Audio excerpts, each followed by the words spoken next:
بسم الله الحمد لله والصلاة والسلام على رسول الله ما بعد.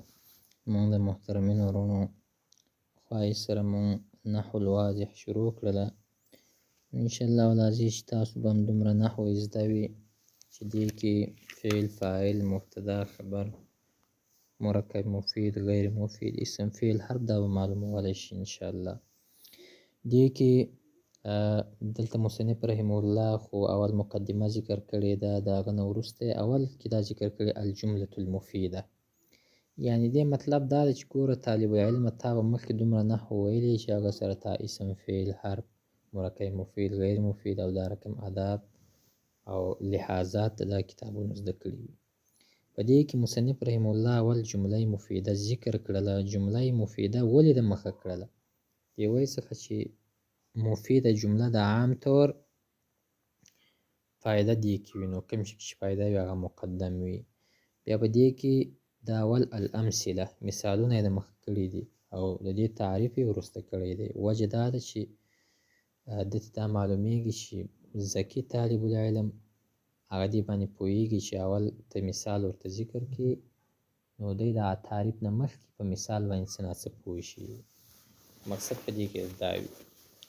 دې کې تا ته اول جمله مفیده درښي یا مرکب مفید. مرکب مفید جمله مفید دا یو شی. البستان جمیل الشمس طالعة، دې کې یو څو مثاله دي تا ته درښي. اوس یو دوه مثاله کافي دي چې انسان یو دوه مثال باندې سر خلاص شي، نو انشاءالله ټول به زده شي. البستان ګوره بستان باغچه ته ویل کېږي، جمیل دا ښایسته دی. دا جمله ده، دوی جملې راغلي دي. آیا څه دي دا؟ اسم دی فعل. البستان خو اسم دی، علامه د اسم الف لام دی. جمیل اسم دی، علامه د اسم تنوین دی. نو دا دوی جملې سره یو ځای شولې. یو چاته څوک وایي چې البستان جمیل، نو څه پایده پر مرتب اوس یاره دا باغ ښایسته دی، دې کې بل د هېڅ ضرورت نشته. نو دا پایده پر مرتبه شول، دې ته جمله مفیده ویل کېږي. الشمس طالعة لمر ختونکی دی. ګور لمر یو څوک وایي الشمس الشمس الشمس، ته پوه شمس او لمر څه کیسه ده چې که طالعة ده ورسره ووایي نو ته پوه شولې چې لمر راختلی، تا ته پیدا معلومه شو. نو داسې هر مثال یعیش السمک فی الماء، ماهی اوبو کې ژوند کوي. د دې هر دا تمرینات و دې شیونو ته اکثره دومره ضرورت یې نه. زه خو وایم که یو څوک نحو سر په ښه طریقه سره زده کوي هغه باید قواعد زده کړي. قواعد کله چې تا قواعد زده کړله، اجرا او ضابطه دې پکې وشوله، نو دې تمرینونو ممرینونو ته دې هېڅ ضرورت شته نه. دا خو دوی د هماغه مبتدي طالب علم دپاره راوړي چې دوی د سر نه په اسم نه خلاصېږي. او الحمدلله تاسو خلک یاستې چې نحو مو څه ویلې ده او زده مو ده. نو دې کې دی بحث تا ته ښیي. البحث اذا تأملنا الترکیب الاول، وایي کله چې مونږ دا اول ترکیب اوله جمله تعویله کړله راموړله، وجدناه یترکب من کلمتین، وایي دا مونږ پیدا کړه چې دا دوه کلمو نه جوړه ده. احداهما البستان، اوله جمله بوستان، والثانیة جمیل، دومه جمله جمیلون ده، یعنی دا جمله ذکر شوې ده. فاذا اخذنا الکلمة الاولى وحده، وایي کله چې مونږ واخیستله اوله کلمه یوازې، وهي البستان، صرف بوستان تا ذکر له بوستان. وایي لم نفهم الا معنی مفرده، مونږ دې کې ونه فهموله، زده مو نه کړل مګر یوه معنا، صرف باغ بوستان. لا یکفي للتخاطب، دا د مخاطب لپاره هېڅ کافي نه ده. وکذلک الحال اذا اخذنا الکلمة الثانیة واحده، او دغه رقم اوس چې کله مونږ واخلو دویمه کلمه یو کړه، وهي جمیل البوستان، جمیل صرف جمیلون را واخلې. ولکن اذا ضممنا احدى الکلمتین، کله چې مونږ دوی کلمې سره یو ځای کو، ضم دا یو ځای کول ته ویل کېږي. الى الاخرى، دا دویمې ته على النحو الذي في الترکیب، پر هغه مثال سره چې مونږ په ترکیب کې ذکر کړی. وقلنا مونږ دا ووایو البستان جمیل، بوستان ښایسته دی، سره یو ځای کو. ففهمنا معنی، مونږ د دې معنا باندې وپوهېدلو کاملا پوره معنا سره. واستفدنا فایدة تامة، مونږ وایي مستفید شو، پایده مو زده کړله پوره پایده. وهي اتصاف البستان، دا هغه معنا وصف یعنی صفت د باغ د بوستان بالجمال په ښایست سره شوی دی. ولذلك یسمى هذا الترکیب جمله مفیده. او دغه ډول دغه ته مسما دی، دغه ته مرکب مفید ته جمله هم ویل کېږي. وکل واحد من الکلمتین تعود جزءا، او هره دویمه کلمه دا جز د جملې ګرځي. ومن هذه الجملة وهكذا يقال في الأمثلة الباقية. و دا نور مثالونه هم داسې غونتې دي لکه اول مثال چې ذکر شو. یعنی په دې کې تا ته دا ښیي چې مرکب مفید هغه ته ویل کېږي چې کله خبرې کوونکی یو خبره وکړي، اورېدونکي ته خبر او طلب حاصل شي، په هغه باندې پوه شي، دغه ته مرکب مفید ویل کېږي. چې په هغه باندې مرکب مفید هغه ته ویل کېږي جمله مفیده چې پایده پر تامه وي، پایده هغه باندې حاصله وي، دغه ته مرکب مفید ویل کېږي. بیا که تاسو عبارت هر ټول عبارت غواړئ، خو صحیح ده کنې دا ټول بحث د همدغه سره دی. یعنی په دې کې و دا ټول بحث کې دا یوه خبره تا ته کوي چې مرکب مفید هغه ته ویل کېږي چې دوې جملې تا سره یو ځای کړلې او هغوی پایده وکړله، یعنی په هغوی باندې اورېدونکی پوه شو، دغه ته جمله مفیده ویل کېږي یا مرکب مفید. او دا رقم وبهذا نرى ان الكلمه وحدها لا تكفي في التخاطب وانه لا بد من كلمه. وای په دې وجه سره مونږ وینو چې یوازې کلمه یې کړه کلمه دا لا تکفي في التخاطب، دا په مخاطب کې دا فایده نه کوي. صرف یو څوک وایي بوستان بوستان بوستان هېڅ معنا نه ورکوي، مګر چې دواړې سره یو ځای کې بیا معنا ورکوي. القاعده الاولى، اوله قاعده تا ته درښیي الترکیب الذي يفيد فائده تامه يسمى جمله مفیده ويسمى اذا کلاما. وایي هغه مرکب مفید هغه ته ویل کېږي چې کله په هغه باندې پایده پوره شي، یعنی یو خبره وشي هغه باندې پایده حاصله شي، دغه ته مرکب مفید ویل کېږي. او دې مرکب ته کلام هم ویل کېږي، مرکب مفید ته دې ته کلام هم ویل کېږي، جمله هم ورته ویل کېږي مرکب مفید. نو جمله مفیده هغه ته ویل کېږي چې ته کله یو دوې جملې سره یو ځای کې هغه باندې پایده حاصله شوله، دغه ته مرکب مفید ویل کېږي وروره. او بیا ته دی تا ته دویمه کلمه درښیي چې قاعده دویمه قاعده الجملة المفیده قد تترکب من کلمتین. وایي جمله مفیده دا کله د دوو کلمو نه جوړه وي، کله د دوو نه زیات وي، او کله د دې نه هم زیات وي، خو مرکب مفید همیشه جز د جملې ګرځي. دا قاعده ده. یعنی اوس زه وایم چې ذهب زید الى المسجد، زید لاړی مسجد ته.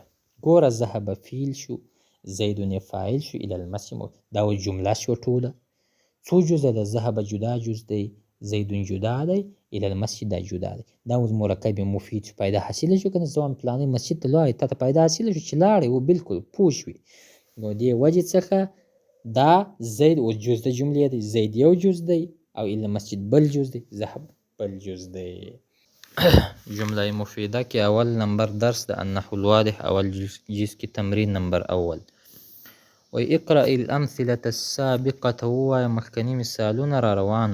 وبین بیان که عدد الکلمات، عدد د کلمو فی کل مثال فار مثال کې. په دې دویم نمبر تمرین کې هغه مثالونه بیان شي. اقرأ الجمل الآتية، ووایه را روان جملې. وبین الکلمات، بیان کلمې فی کل واحدة منها، په ټول کلم په هر یوه کې عدد د کلمو بیان. اول السماء ممطره، اسمان باران را کوزونکی. نو دا دوی کلمې دي، السماء جدا کلمه ده، ممطرتون جدا کلمه. دویم الحدیقة جمیلة، الحدیقة جدا کلمه ده، باغچه ښایسته ده، جمیلتون جدا ده. دریم ینقطع المطر، ینقطع جدا کلمه ده، المطر جدا کلمه ده. څلورم یسیر السحاب، وریځې ګرځي، یسیر جدا کلمه ده، السحاب جدا کلمه ده، دوی کلمې دي. پنځم تطلع الشمس، لمر راکي، تطلع جدا کلمه ده، الشمس جدا کلمه ده. شپږم تجف الارض، تجف جدا کلمه ده، الارض جدا کلمه ده. وم الطائر فوق الشجره، درې کلمې دي، الطائر جدا ده، فوق جدا کلمه ده، الشجره جدا ده. او بل اتم یقطف علی، شکوي علی الازهار ګلونه، یقطف جدا ده، علی جدا ده، ازهار جدا کلمه ده، درې کلمې دي. څلورم نهم یلعب الغلمان، غلمان لوبې کوي په کرې سره، په ګین سره. یلعب جدا ده، الغلمان جدا ده، بالکرة ده، درې کلمې دي. ینزل المطر من السماء، او ينزل جدا كلمة ده، المطر جدا ده، من السماء جار مجرور ده جدا كلمة ده. تسير السفن، سفن جمع السفينة ده كشتي اغا تزي په دریابونو کې. تسير جدا ده، السفن جدا ده، في البحار ده جدا كلمة ده. او دا هغه نه وروسته يشتد البرد فوق الجبال. يشتد جدا كلمة ده، البرد جدا، فوق جدا، الجبال دا جدا. څلور کلمې دي. تمرين نمبر 3. ميز الجمل المفيدة جدا مفيدة جملة في الجمل الآتية، في التراكيب الآتية تكرارون تركيبون. أول ليس الجو، ندى هوا. څنګه دا اوس مفیده ده که غیر مفیده ده؟ تا دې پیدا ونه رسول نو غیر مفیده ده، هېڅ پیدا یې ونه رسول. نو اوس که تا لیس الجو حار، هوا نه ده ګرمه، یا لیس الجو بارد، هوا نه ده یخه، نو بیا فایده رسول. نو لیس الجو کې دا جمله غیر مفیده ده. یعنې غیر مفیده جمله مونږ ویل هغه ته ویل کېږي چې سړي ته فایده ونه رسوي، یا غیر مفیده ده. دویم اکل فرید، فرید خوراک وکړي، په دا جمله مفیده ده و دې ته ضرورت نشته څه یې وخوړل، څه واده څه ټیم یې وخوړل. دریم القطار سریع، ریلګاډی تیز روان ده، نو القطار سریع دا جمله مفیده ده. څلورم ان اجتهدت، که تا کوشش وکړي دا غیر مفیده ده، ځکه شرط ذکر ده، جواب شرط نشته. ان اجتهدت فانت فائز، که کوشش دې وکړي بیا ته کامیاب یې. نو پنځم لیت المریض، کاش مریض، دا غیر مفیده. مریض څه وایي؟ فی المستشفى، اسپتال کې وایي، یا کاش مریض فی حالت الشفا، په حالت شفا کې یا صحیح وایي، دا غیر مفیده ده. شپږم الثوب نظیف، جامه پاکه ده، مفیده ده. اووم الکتاب الذي، هغه کتاب، دا غیر مفیده ده ځکه موصول ذکر د صله نشته. الذي څه مطلب؟ هغه کتاب څه دی؟ على المکتب جدید، و دا چې و پر ټیبل پروت دی هغه نوی دی، بیا فایده حاصله شو. اتم البنت المتعلمه، هغه متعلمه لور، دا اوس غیر مفیده ده. څه چل کوي، څه کوي؟ و دوش دا ورته مؤدبه، ادبناکه دی، عالمه عالمه دی، بیا په دې وخت کې دا جمله هغه پوره کیږي. څلورم نمبر تمرین اجعل كل مثال، وګرځو هر مثال من الامثله السابقه، من الامثله الاتيه، در روانو مثالونو نه، جمله مفیده، جمله مفیده، بوضع کلمه، په ایښودلو د داسې کلمې ملایمه چې هغه مناسبه وي، فی المکان الخالي، در روان ځای. اول العصفور، هغه مرغۍ، فی القفص، په قفص کې دا خالي ځای کې او فی ذکر کې. دویم الولد، هغه هلک چې دی، یاکل الفاکهة، دی خوري هغه میوه. دریم الثور، هغه ثور غویي چې دی څه چل کوي؟ یحرس الارض، حرس کوي، هغه کښت کوي هغه ځمکه. او بل څلورم الولد المهذب، هغه ادبناک هلک، محبوب، هغه محبوبه دی. پنځم الحذاء الضيق، هغه تنګ بوټونه، یؤلم القدم، یا یؤلم القدم، هغه درد ورکوي و خپو ته. شپږم القمر، سپوږمۍ چې د یونیر السماء، منوره کوي هغه اسمان. تمرین نمبر 5.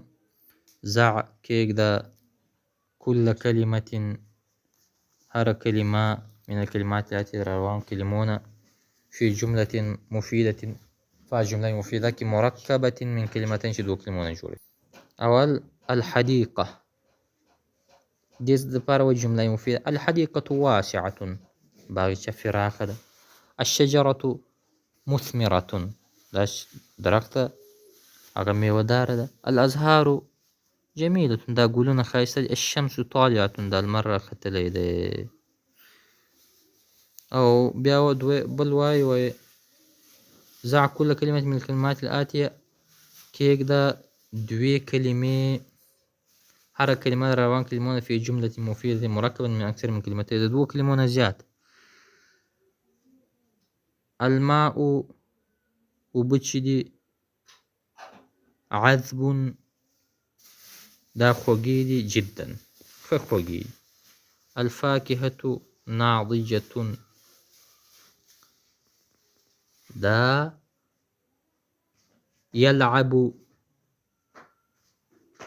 الولد بالكرة. دا هلك لوبكي بجين باني. أو يركب سبريجي علي على الفرس برآس باندي. تمرين نمبر شپږم وإيتي راوړه بثلاث جمل بدرو جملو سره كل واحد منها مركب من كلمتين چې هغه مرکب یې دوو کلمونه وبثلاث بكل منها ثلاث كلمات او درې راوړه چې هغه د درو کلمو نه جوړ ثم بثلاث بكل منها اربع كلمات بیا څلور جملې راوړه چې هغه د څلورو کلمو نه جوړ وي. اول مثلا ذکر کړه درو کلمو نه جوړ وي.